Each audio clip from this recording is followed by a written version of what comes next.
Hey guys, good morning. কেমন আছো তোমরা সবাই? তো দেখতেই পাচ্ছ আমি একবারে রেডি হয়ে তোমাদের কাছে এসেছি। কারণ আজকে হচ্ছে আমাদের অ্যানিভার্সারি। তো সেই জন্য আমি একবারে স্নান টান করে রেডি হয়ে তোমাদের কাছে এসেছি। তো তোমরা কেমন আছো? আমি তো খুব ভালো আছি। আজকের দিনটা খুবই স্পেশাল আমার জন্য। তো আমরা রেডি হয়েছি, মন্দিরে যাব প্রণাম টনাম করতে। কন্টিনিউ থাকো, আশা করি এই একটা ছোট্ট ব্লগ তোমাদের খুব ভালো লাগবে। তো চলো দেখতে থাকো। এখনও পর্যন্ত কিন্তু আমি অ্যানিভার্সারি গিফট পাইনি, হয়তো সারপ্রাইজ আছে। হাজব্যান্ড স্নানে গেছে, তো আসুক, দেখি কি দেয়, তোমাদের সাথে অবশ্যই শেয়ার করব। দেখতে থাকো। Thank you. দেখি খুলে কি আছে, দেখি কি আছে ভেতরে।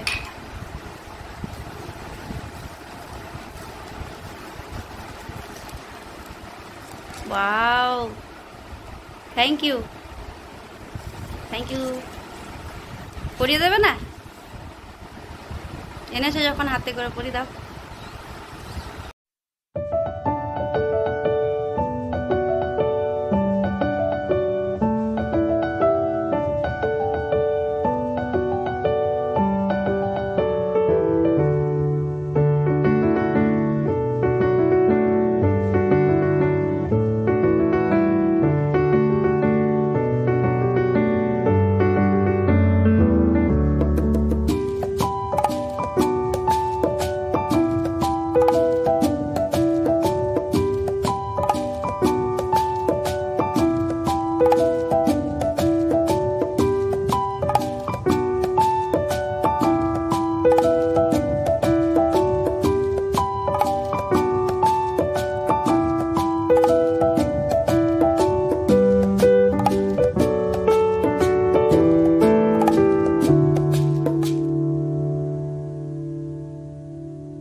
সকাল থেকে আর কিছু ব্লগ বানানো হয়নি, কারণ মন্দির থেকে এসে আমি আবার রান্নাবান্না করলাম।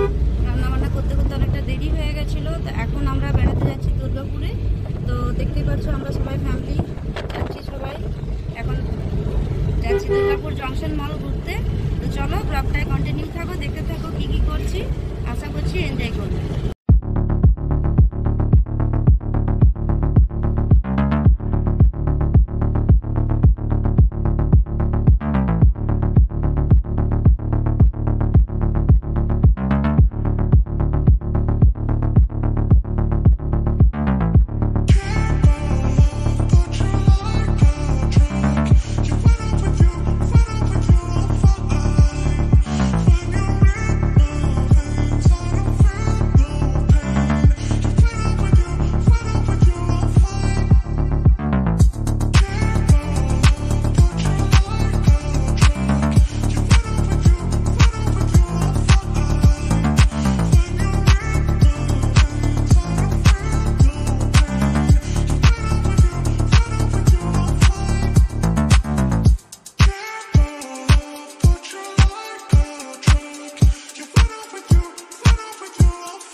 এসেছি এখন ডিনার করতে, এসেছি পার্বতী দুর্গাপুর সিটি সেন্টারে।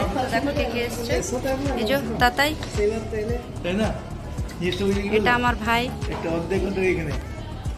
বেটু, হাজব্যান্ড, আর আমি। তো দেখে নাও।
বাড়ি চলে এসেছি আমরা, দেখতেই পাচ্ছ এত বৃষ্টি হচ্ছিল বাইরে যে আমি কিচ্ছু ব্লগ করতে পারিনি। ওখান থেকে হোটেল থেকে খাবার টাবার খেয়ে বাড়ি একবারে গাড়িতে চেপে এই বাড়িতে ঢুকলাম। তো এখনও প্রচণ্ড বৃষ্টি হচ্ছে বাইরে। তো চলো, আজ প্রচণ্ড টায়ার্ডও হয়ে গেছি। তো আশা করছি ব্লগটা ভালো লাগবে। যদি ভালো লেগে থাকে লাইক শেয়ার ও সাবস্ক্রাইব করে দেবে। আজকের জন্য এতটাই, টাটা।